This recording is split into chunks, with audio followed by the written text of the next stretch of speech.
Hello दोस्तों, welcome to sleepy classes. सवाल कहता है there is no formation of deltas by the rivers of Western Ghats, why. चलिए concept समझते हैं।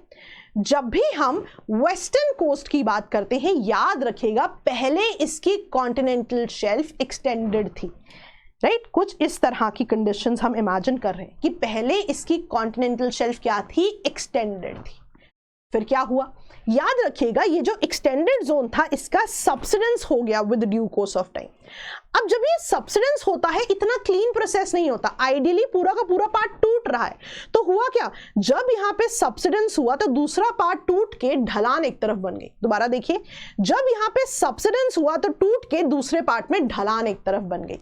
इसीलिए आप देखते हैं कि बहुत सारी rivers towards Bay of Bengal आती हैं क्योंकि ढलान उस तरफ बन गई। अब जब भी ये rivers towards Bay of Bengal आ रही हैं, बहुत सारे सेडिमेंट्स लेकर आ रही हैं। जब ये सेडिमेंट्स लेकर आएंगी नदियां, जब ये कोस्ट के पास पहुंचती हैं तो इनका बहाव स्लो हो जाता है, जिससे क्या होता है, अब सेडिमेंट्स आगे डिपॉजिट होने लगते हैं, जिसकी वजह से यहाँ पे कॉन्टिनेंटल शेल्फ भी एक्सटेंडेड होती है और यहाँ पे डिपॉजिशन से डेल्टाज भी बनते हैं। तो डेल्टाज की कंडीशन कहाँ बनी, ईस्टर्न कोस्ट की तरफ। वेस्ट कोस्ट की जब हम बात कर रहे हैं वहां पे ऐसी कोई एक्सटेंडेड शेल्फ है ही नहीं जहां पे डिपोजिशन हो पाए। रादर जहां भी ऐसे सबसिडेंस की बात होती है ना, और एकदम से जो है ढलान आ जाती है, स्टीप स्लोप आ जाता है, वहां पे आइडियली एस्चुरीज बनने की प्रोबेबिलिटी होती है।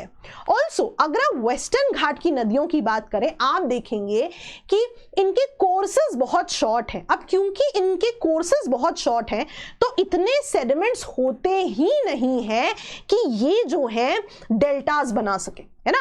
और मान लीजिए अगर आपको सेडिमेंट्स मिलते भी हैं कुछ हद तक, तो आप देखेंगे क्योंकि यहाँ पे सबसिडेंस है तो बहुत ही तेजी से जो है पानी डाउनस्ट्रीम चला जाता है और सेडिमेंट्स को भी सी की तरफ ले जाता है। वहां पे डिपोजिशन नहीं होगी, वहां पे कोई एक्सटेंडेड जोन नहीं है जहां पे डिपोजिशन हो। तो इसका आंसर अगर हम इमेजिन करें, अब इंट्रोडक्शन में हम डेल्टास की बात कर सकते हैं, हम उसे एसोसिएट कर सकते हैं with the deposition of sediments downstream by the rivers. Then अगर हम कॉन्सेप्ट की बात करें तो वो बता रहे हैं कि सबसे पहले आप यहां स्टीप टोपोग्राफी पे ध्यान दें। अब आप इमेजिन कीजिए यहाँ पे सबसिडेंस है, यहाँ पे आपकी स्टीप टोपोग्राफी है ना, तो ये एक्सेलरेट कर देगा मूवमेंट ऑफ वाटर डाउनस्ट्रीम, जिससे क्या है, सेटल नहीं होंगे सेडिमेंट्स, है ना। सेडिमेंट्स भी जो है पानी के साथ तेजी से मूव कर जाएंगे, राइट, टूवर्ड्स द सी, है ना। तो स्टीप टोपोग्राफी बहुत इंपॉर्टेंट है। दूसरा, शॉर्ट कोर्सेस। जो भी रिवर्स वेस्टर्न घाट से जुड़ी है रिलेटिवली शॉर्ट कोर्सेज हैं यहाँ पे, विच मींस इनके पास बहुत ज्यादा सेडिमेंट्स ही नहीं है जिन्हें डिपॉजिट करके ये डेल्टा फॉर्मेशन कर सके। प्लस इनकी इरोसिव पावर भी ज्यादा है, which means कि continuous removal of sediments होता रहेगा and those sediments would be carried to the sea rather than depositing it somewhere.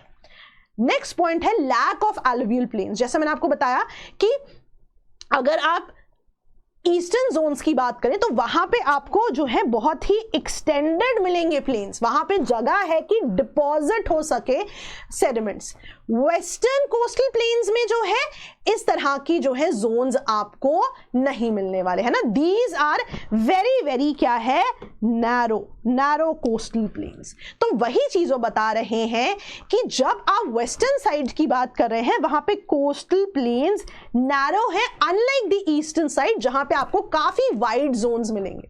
अब क्योंकि कोस्टल प्लेन्स वेस्ट तरफ नैरो है, इसीलिए डेल्टा की फॉर्मेशन जो है बहुत ज्यादा मुश्किल हो जाती है। डेल्टा की फॉर्मेशन क्या हो जाती है, मुश्किल हो जाती है। तो जरूर इन पॉइंट्स को जो है आप याद रखें। यहां पे आप एग्जांपल दे सकती हैं इस स्पेसिफिक रिवर का, है ना। आप देखेंगे वेस्ट की तरफ की ये रिवर है, ये डेल्टा नहीं बना रही बल्कि क्या बनाती है, एस्चुरी बनाती है। तो जरूर इस कॉन्सेप्ट को याद रखें। 100 डेज आंसर राइटिंग प्रोग्राम है, बहुत ही होलिस्टिक प्रोग्राम है। 1:1 मेंटरशिप इसका बहुत ही इंपॉर्टेंट फीचर है, जरूर इसकी जानकारी लें। Thank you so much, bye bye.